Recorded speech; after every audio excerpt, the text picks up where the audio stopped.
Ah mais c'était sûr, Yamato va nous faire une Oden. J'ai vraiment hâte de voir cela. Combien de temps Yamato va pouvoir tenir? Les fans de One Piece attendent avec impatience la sortie officielle du chapitre 1056.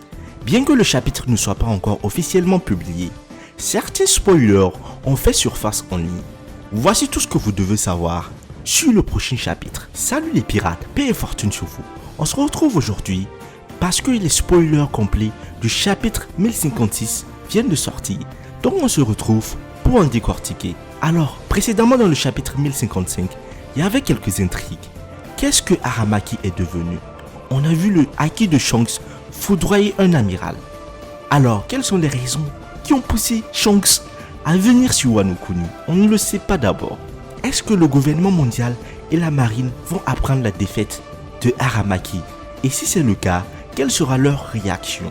Est-ce que Akainu va dire à Aramaki, je te comprends, moi aussi j'ai souffert de la main de Shanks? On ne le sait pas d'abord, mais on le saura dans quelques minutes dans ces spoilers. Donc restez jusqu'au bout car ça va être démentiel. Donc sans plus tarder, je balance la sauce immédiatement.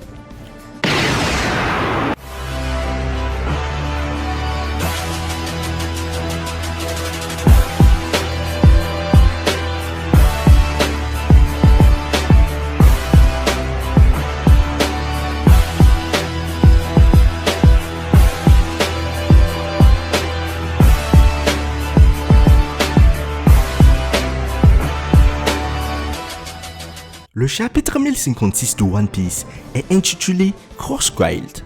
Sur la couverture du chapitre, nous voyons Katakuri et Oven contre le Germa. Mais je pensais que le Germa avait réussi à s'enfuir.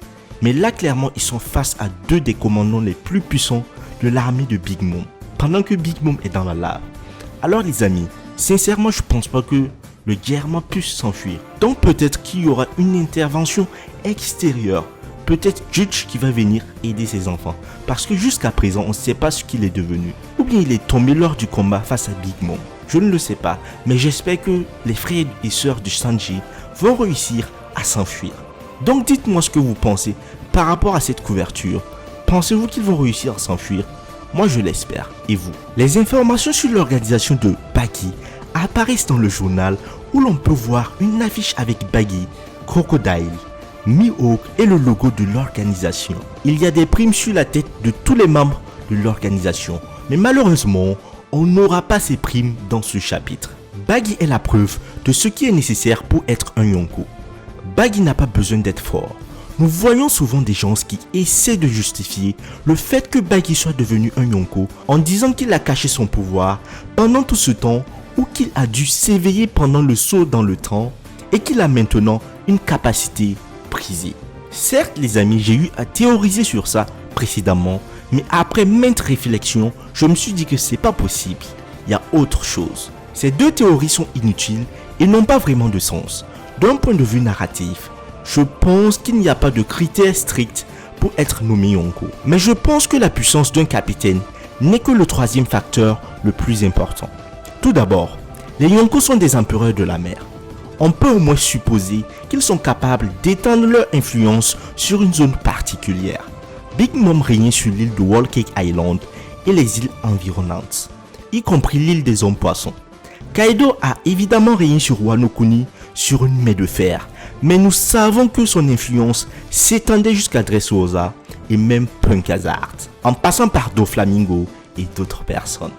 Quant à Barbe Noire, il s'est emparé de l'ensemble du territoire de Barbe Blanche pendant le trou temporel, à l'exception de l'île du Sphinx qui est toujours sous la protection de Marco, et de l'île des hommes poissons qui est revenue à Big Mom et maintenant à Luffy. Nous ne savons pas jusqu'où Shanks exerce son pouvoir, mais il pourrait éventuellement revendiquer Elbaf et quelques petites îles, comme celle où Bartholomew s'est rendu et a brûlé son drapeau. Maintenant, il faut admettre que tous ces personnages sont incroyablement forts. Ils sont parmi les plus puissants de la série, mais ce n'est pas nécessairement la raison pour laquelle ils sont Yonko. Je dirais que le maintien de leur sphère d'influence est bien plus important pour être un Yonko que la force. Il existe d'autres personnages de leur niveau qui n'ont jamais été Yonko pour diverses raisons. Premièrement, Mihawk n'est pas intéressé par le métier de pirate et n'est devenu seigneur de la guerre que pour se débarrasser des Marines. S'il le voulait, il pourrait certainement devenir un Yonko. Au moment où Roger est mort, Riley aurait pu facilement prendre la relève et était assez fort pour être considéré comme un Yonko. Dragon est l'homme le plus recherché au monde, mais ce n'est pas un pirate, donc ce n'est pas un Yonko. Je ne sais même pas s'il est très puissant ou s'il est moyennement puissant, mais on va partir sur le critère où il est très puissant. Malgré ça, il n'est pas nommé Yonko, parce que il ne suffit pas d'être puissant pour avoir le grade de Yonko. Alors maintenant, pourquoi Baggy est-il un Yonko? Alors, premièrement, c'est à cause de sa notoriété. Il contrôle actuellement l'Underground.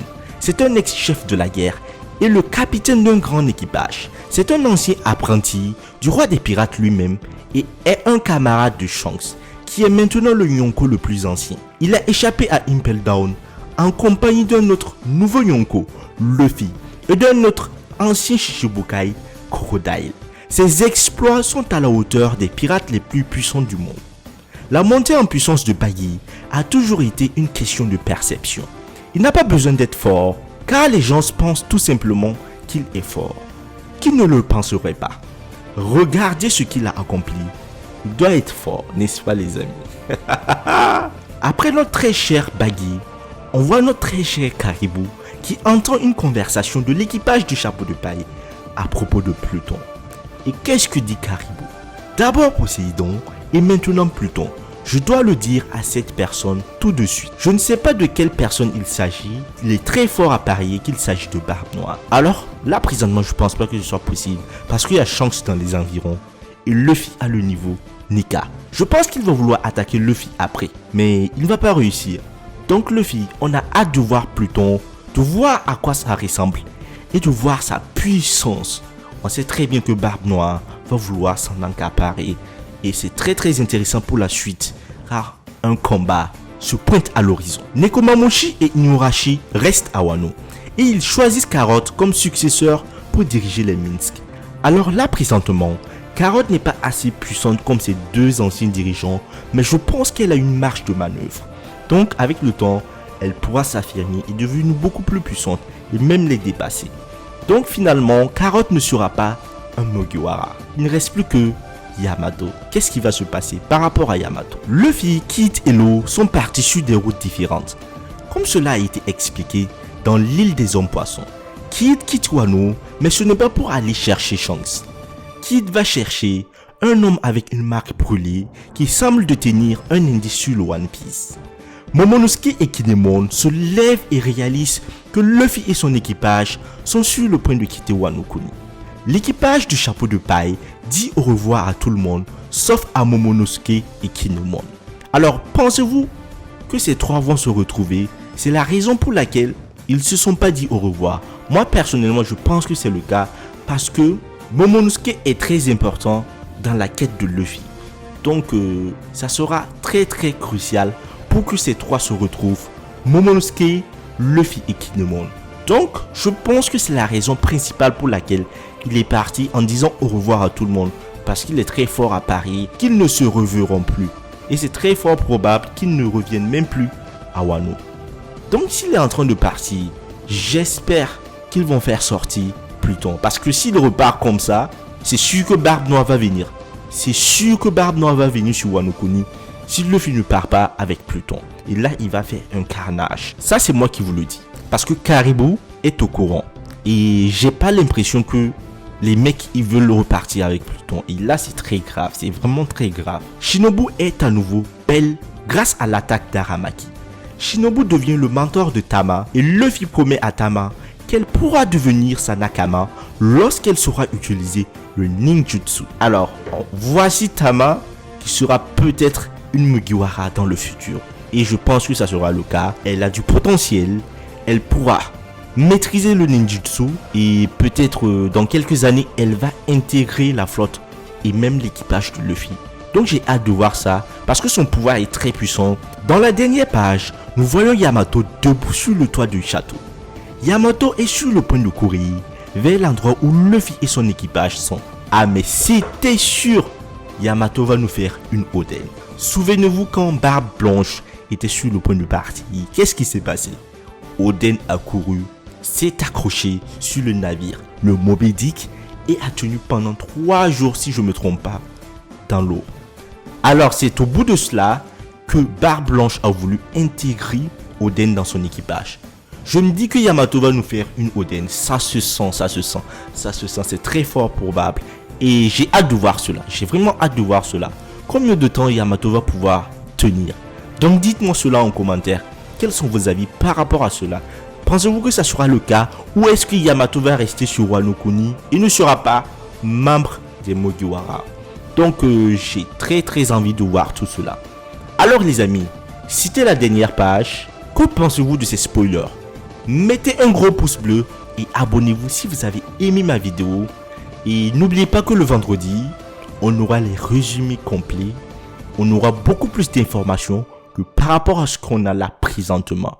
Donc on se retrouve vendredi. Je vous attends et je sais que vous serez présents. Donc les amis, on se dit à la prochaine. Ciao.